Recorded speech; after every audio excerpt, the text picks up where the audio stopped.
बाकी दिनों की तरह आज भी आपका बहुत पढ़ने का मन है। आपके पास 24 आवर्स का टाइम है, प्लानिंग भी अच्छी है, लेकिन दिन के शुरुआत में ही कुछ टॉपिक्स को टाल दिया गया और वजह माइंड में सेट कर ली गई। प्लानिंग के हिसाब से जब दूसरा काम करने का समय आया तो ऐसा क्या हुआ कि एक दो पन्ने पलटने के बाद आपको कुछ नए काम याद आ गए या फिर थकान महसूस होने लगी, जिससे वह काम भी टल गया। ऐसे ही प्लानिंग के सारे काम अगले घंटे या अगले दिन पर डाल दिए गए। दोस्तों, आपको विश्वास हो या ना हो, लेकिन ऐसा कुछ है जो आपके खिलाफ काम कर रहा है, आपको कुछ नया सीखने से रोक रहा है। अगर आप कैसे भी इसके बारे में जान गए तो आप अपनी लाइफ में 10 स्टेप्स आगे बढ़ जाओगे, क्योंकि आप सब बहुत अच्छे से जानते होंगे कि एक छोटी से छोटी प्रॉब्लम को भी सॉल्व करने के लिए आपको उसे डीप से समझना जरूरी होता है। अगर आपको एक मैथमेटिक्स की छोटी सी प्रॉब्लम भी सॉल्व करनी है तो आपको उसका फॉर्मूला और उसकी बेसिक जानकारी होना जरूरी है, अदरवाइज आप कभी भी उस प्रॉब्लम को सॉल्व नहीं कर पाओगे। तो फिर उस प्रॉब्लम का क्या जो आपकी लाइफ की सबसे बड़ी प्रॉब्लम बनी हुई है, जो आपके फ्यूचर, आपकी लाइफ को बर्बाद कर रही है और हमें उसकी बेसिक जानकारी भी नहीं है। दोस्तों, इससे भी बड़ी बात यह है कि हमने इस प्रॉब्लम को कभी समझने की कोशिश तक नहीं की। अब भी मौका है, करके देखिए।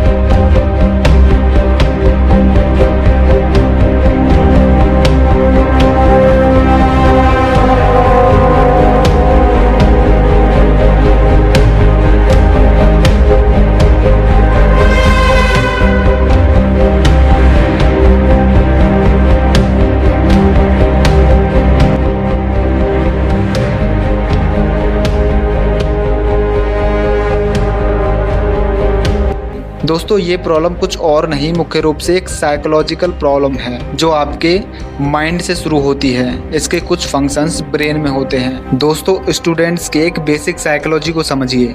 स्टूडेंट्स जब तक पढ़ना पसंद नहीं करते तब तक एक इमेंस प्रेशर उन पर नहीं आ जाता। वह अपना काम अगले घंटे या अगले दिन पर टालते रहते हैं और जब वे लेट हो जाते हैं तो घबराने लगते हैं। माइंड का स्ट्रेस सिस्टम एक्टिवेट होने लगता है। फिर जल्दबाजी में पढ़ाई शुरू करते हैं, कुछ भी ठीक से नहीं समझते। उसके बाद का रिजल्ट हम सब जानते हैं। दोस्तों, एक नॉर्मल इंसान का इंटेलिजेंस लेवल उसके कंसंट्रेशन एबिलिटी से मापा जाता है, यानी कि आपकी कंसंट्रेशन पावर का अच्छा होना इस बात का संकेत है कि आप इंटेलिजेंट हैं। सेरिब्रल कॉर्टेक्स, जो आपके ब्रेन का एक पार्ट होता है, आपकी मेमोरी, थॉट, अटेंशन, अवेयरनेस और कॉन्शियसनेस के लिए जिम्मेदार होता है। दोस्तों, पढ़ाई में मन ना लगना यानी पढ़ाई पर कॉन्सेंट्रेट ना कर पाना, किसी भी काम को 100% कॉन्सेंट्रेशन के साथ ना कर पाना, एक साइकोलॉजिकल प्रॉब्लम है। हम इस प्रॉब्लम को कुछ पॉइंट्स में जानेंगे, साथ ही साथ इस प्रॉब्लम से रिलेटेड माइंड और ब्रेन फंक्शंस के बारे में भी जानेंगे। दोस्तों, आपने YouTube पर ऐसी कई वीडियो देखी होंगी जिसमें इन प्रॉब्लम्स का सॉल्यूशन बताया गया है, लेकिन मैं यहाँ इन प्रॉब्लम्स को आपको डीप से समझाने की कोशिश करूँगा, क्योंकि अगर आप इन प्रॉब्लम्स को एक बार डीप से समझ गए तो इनका सॉल्यूशंस आप खुद ही निकाल लोगे। तो पहले पॉइंट की तरफ बढ़ते हैं।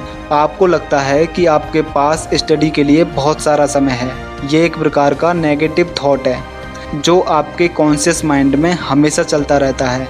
हमारा शरीर हर 90 मिनट से 120 मिनट के गतिविधि चक्र से गुजरता है, जिसे अल्ट्राडियन रिदम कहते हैं। यह अल्ट्राडियन रिदम दिन के 24 आवर्स रिपीटेड होती रहती है और 24 आवर्स के बाद एक दूसरी साइकिल कंप्लीट होती है, जिसे सर्केडियन रिदम कहते हैं। दोस्तों, हम इन साइकिल्स की विस्तार से चर्चा किसी दूसरी वीडियो में करेंगे, पर यहाँ आप इतना समझ जाइए कि आपकी लाइफ में हर 90 मिनट से 120 मिनट के बाद एक अल्ट्राडियन रिदम और हर 24 आवर्स के बाद एक सर्केडियन रिदम कम हो जाती है। इससे आप अंदाज़ा लगा सकते हैं कि आपके पास कितना समय है और खासकर आपके पास स्टडी के लिए कितना समय है। दोस्तों, इसी बात से अगले पॉइंट की तरफ बढ़ते हैं कि आप कड़ी मेहनत की आशा कर रहे हैं, यानी आप एक साथ बहुत ज़्यादा मेहनत करने की सोचते हैं, जिसको एग्जीक्यूट करना या एक्शन में लाना माइंड का बेसिक फंक्शंस नहीं है। देखो, ह्यूमन माइंड को कॉग्निटिव मेजर के रूप में जाना जाता है, यानी कि हमारा माइंड हमेशा मेंटल एफर्ट्स और फिजिकल एफर्ट्स से बचने की कोशिश करता है। स्पेशली ऐसे काम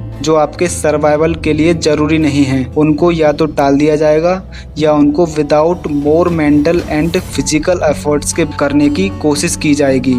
यही कारण होता है कि अधिकतर केसेस में स्टूडेंट्स पढ़ाई शुरू करने के 10 से 15 मिनट के अंदर ही टेबल छोड़ देते हैं, क्योंकि उस वक्त उनके माइंड में आया सिग्नल या थॉट इस बात को इंडिकेट करता है कि यह काम बहुत कठिन है और इसके लिए बहुत ज़्यादा मानसिक ऊर्जा की आवश्यकता होगी। इसी बात से अगले पॉइंट, कम नींद लेना। स्लीप हमारे ब्रेन की एक बेसिक और फंडामेंटल रिक्वायरमेंट है, क्योंकि नींद के दौरान ही आपका ब्रेन नए न्यूरॉन्स नेटवर्क को जोड़ता है। आपकी heart beat slow, breathing slow और मसल्स रिलैक्स स्टेट में होती है। पैराडॉक्सिकल स्लीप स्टेट के दौरान आपका सबकॉन्शियस माइंड ज़्यादा एक्टिवेटेड और पावरफुल स्टेट में होता है और दिन भर की वो सारी इंफॉर्मेशन जो आपने ऑब्जर्व की, पढ़ी, देखी और समझी, आपके कॉन्शियस माइंड से सबकॉन्शियस माइंड की ओर ट्रांसफ़र होने लगती है। यानी कि स्लीप के दौरान ही आपके माइंड की सारी इंफॉर्मेशन शॉर्ट टर्म मेमोरी से लॉन्ग टर्म मेमोरी में ट्रांसफ़र होती है। यदि आप एक सर्केडियन पीरियड में एप्रोप्रिएट नींद लेते हैं तो ज़्यादा संभावना होगी कि आप पढ़े हुए टॉपिक को लॉन्ग टाइम तक याद रख पाएँ। दोस्तों, जो स्टूडेंट्स 4 से 5 घंटे की स्लीप लेते हैं वो अपने मेंटल परफॉर्मेंस के 2 पहलुओं को ख़राब कर रहे हैं। पहला मोटिवेशन, दूसरा विजिलेंस यानी सतर्कता। और यह कहने के लिए किसी रिसर्च की आवश्यकता नहीं होगी कि जब आप कम नींद लेते हैं तो आपकी लंबे समय तक ध्यान केंद्रित करने की क्षमता कम हो जाती है। इसी सीरीज में अगला पॉइंट है अपनी हेल्थ पर ध्यान न देना। दोस्तों, आपका ब्रेन आपकी बॉडी के वेट का सिर्फ 2% है, लेकिन यह आपकी बॉडी की कुल ऊर्जा का 20% एनर्जी कंज्यूम करता है। यानी कि अगर आपको कंसंट्रेशन या मेंटल एफर्ट्स लगाना है तो आपको अधिक ऊर्जा की आवश्यकता होगी। शायद इसलिए कहा जाता है कि एक स्वस्थ शरीर में ही एक स्वस्थ माइंड वास करता है। सरल शब्दों में कहा जाए तो आपका एनर्जेटिक होना जरूरी है। इसके लिए आप फिजिकल एक्सरसाइज और हेल्थी फूड ले सकते हैं। न्यूट्रिनिस्ट एंड हेल्थ कोच जो लुइन कहती हैं कि आपके ब्रेन को सुपर पावर में बदलने के लिए आपका अच्छी तरह भोजन करना जरूरी है। इससे आपके कंसंट्रेशन या फोकस्ड बढ़ाने में सहायता मिलती है। यहाँ अच्छी तरह भोजन करने से मतलब है कि भोजन को बिना किसी जल्दबाजी के अच्छे से चबाकर खाना, जिससे उसके सारे न्यूट्रिशन आपकी बॉडी को मिल सकें और बॉडी को उसको पचाने में कम मेहनत लगानी पड़े। अगर आप ऐसा नहीं करते तो खाना खाने के बाद आप अपने आप को एनर्जेटिक होने की बजाय थका हुआ महसूस करेंगे। इसी सीरीज में अगला पॉइंट है आपका स्ट्रेस में होना। अगर आप किसी डिप्रेशन या स्ट्रेस से गुजर रहे हैं या फिर फालतू का स्ट्रेस आपने अपने दिमाग पर डाल रखा है तो यह आपके माइंड को नेगेटिव इम्पैक्ट कर रहा है। इसको इस प्रकार समझिए, जब आप नेगेटिव थॉट्स के बारे में सोच रहे होते हैं तो आप अपने ब्रेन पर अननेसेसरी स्ट्रेस डाल रहे होते हैं जो आपके ब्रेन की एनर्जी को डिस्ट्रॉय कर रहा होता है। Discovery of wellness and psychotherapy centres की director therapist Diane Lang negative thought या ओवर थिंकिंग को कम करने का एक तरीका बताती हैं। वह कहती हैं कि आपको उन फैक्टर्स पर विचार करना होगा जो आपको स्ट्रेस में डाल रहे हैं। जब आप ऐसा करने लगेंगे तो आपके माइंड में स्ट्रेस को कम करने या खत्म करने के आइडियाज आने लगेंगे और आप देखेंगे कि ऐसा कुछ भी नहीं है जिसे आप खत्म नहीं कर सकते। इसी से अगले पॉइंट पर बढ़ते हैं, मल्टीटास्किंग करना। दोस्तों, अगर आपको किसी काम पर गहरा कंसंट्रेशन या फोकस जमाना है तो आपको एक समय पर एक काम करने की आदत डालनी होगी। मल्टीटास्किंग करने से आप किसी एक काम पर अपना मैक्सिमम कंसंट्रेशन नहीं दे सकते और आप इस बात को समझ लीजिए कि हर काम इक्वली इम्पोर्टेंट नहीं होता। जो काम आपके लिए सबसे ज़्यादा इम्पोर्टेंट हैं उनको सबसे पहले कर लेना चाहिए। गैरी केलर अपनी बुक द वन थिंग्स में कहते हैं, Until my one thing is done, everything else is a distraction। यानी कि do your one thing first. इसी सीरीज में अगला पॉइंट है गंदी जगह पर पढ़ना।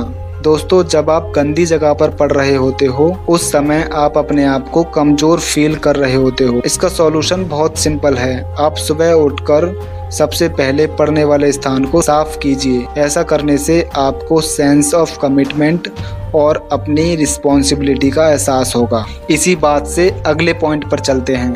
पढ़ाई के बीच ब्रेक न लेना। दोस्तों, ह्यूमन माइंड सिस्टमेटिकली इस बात को अधिक प्रायोरिटी यानी ओवर एस्टिमेट करता है कि शॉर्ट टाइम में क्या और कितना काम पूरा किया जा सकता है, और इस बात को कम आकलन यानी अंडर एस्टिमेट करता है कि लॉन्ग टाइम में कितना काम पूरा किया जा सकता है। जब आप लंबे समय तक बिना किसी ब्रेक के पढ़ने की कोशिश कर रहे होते हो तो यह आपके माइंड को थका सकता है, जिससे आप अपना फोकस्ड और कंसंट्रेशन खो देंगे। दोस्तों, इसी सीरीज में अगला पॉइंट है काम का अंत ना देख पाना। नील फ्योरे अपनी बेस्ट सेलिंग पुस्तक द नाउ हैबिट में कहते हैं, आपके द्वारा किसी काम को टालने का कारण यह भी होता है कि आपको उसका अंत दिखाई नहीं देता। 100 मीटर की रेस और मैराथन के बारे में सोचें।